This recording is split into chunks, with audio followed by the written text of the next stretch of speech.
Assalamualaikum warahmatullahi wabarakatuh. Perkenalkan, nama saya Sipa Sakila dari kelas 12 akuntansi, akan menceritakan tentang cerita sejarah G30 SPKI.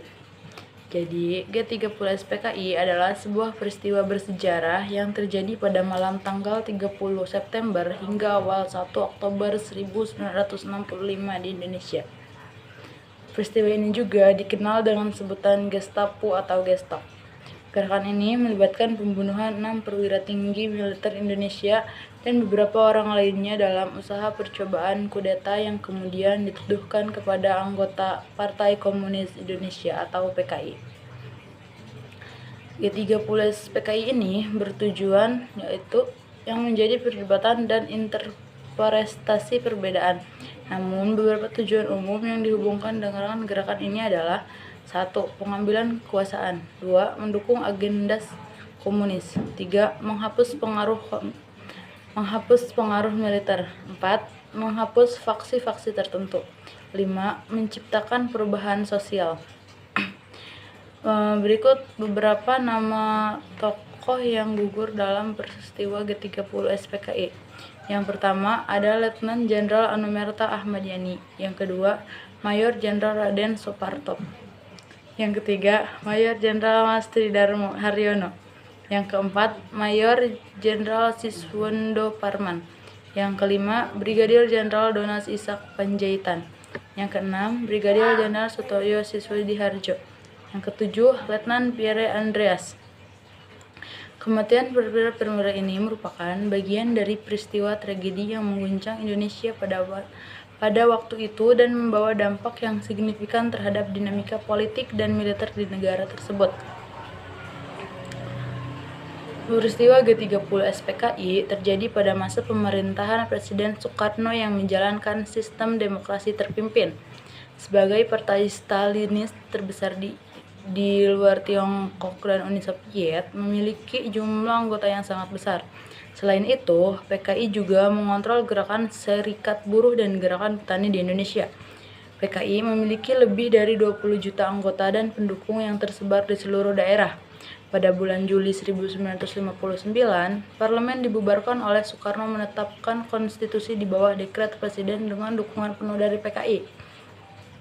Soekarno juga memperkuat angkatan bersenjata dengan mengangkat para jenderal militer ke posisi yang penting. PKI menyambut baik sistem demokrasi terpimpin dan terpercaya bahwa mereka memiliki mandat untuk berkonsepsi dalam aliansi konsepsi nasionalis. Namun, kolaborasi antara pemimpinan PKI dan kaum borjuis dalam menekan gerakan independen kaum buruh dan petani tidak berhasil memecahkan masalah politik dan ekonomi yang mendesak. Masalah ekonomi seperti penurunan pendapat ekspor, penurunan cadangan devisa, inflasi yang tinggi, dan korupsi birokrat dan militer menjadi semakin merajalela. PKI juga menguasai banyak organisasi massa yang dibentuk oleh Soekarno untuk memperkuat dukungan bagi rezim demokrasi terpimpin. Dengan persetujuan Soekarno, PKI memulai kampanye untuk membentuk angkatan kelima yang terdiri dari pendukung bersenjata mereka. Namun, para petinggi militer menentang hal ini. Dari tahun 1963, kepemimpinan PKI berusaha menghindari bentrokan antara aktivis masanya dengan polisi dan militer. Mereka berupaya menjaga kepentingan bersama antara polisi dan rakyat. Pemimpin PKI, D.N. Aidit, mengilhami slogan untuk ketentraman umum bantu polisi. Pada bulan Agustus 1964, Aidit mengimbau semua anggota PKI untuk menjaga hubungan yang baik dengan anggota bersenjata dan mengajak para pengarang dan seniman sayap kiri untuk membuat karya-karya yang mendukung masa tentara.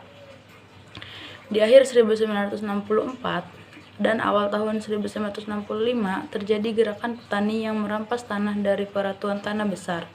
Bentrokan besar terjadi antara petani dan polisi serta pemilik tanah.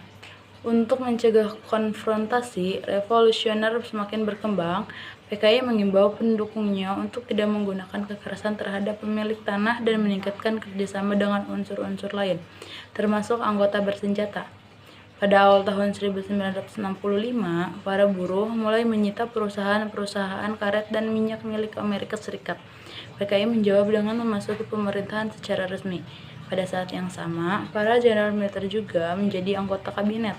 Menteri-menteri PKI duduk di sebelah petinggi militer dalam kabinet Soekarno dan terus mendorong citra bahwa angkatan bersenjata adalah bagian dari revolusi demokratis rakyat. Sekian, terima kasih. Wassalamualaikum warahmatullahi wabarakatuh.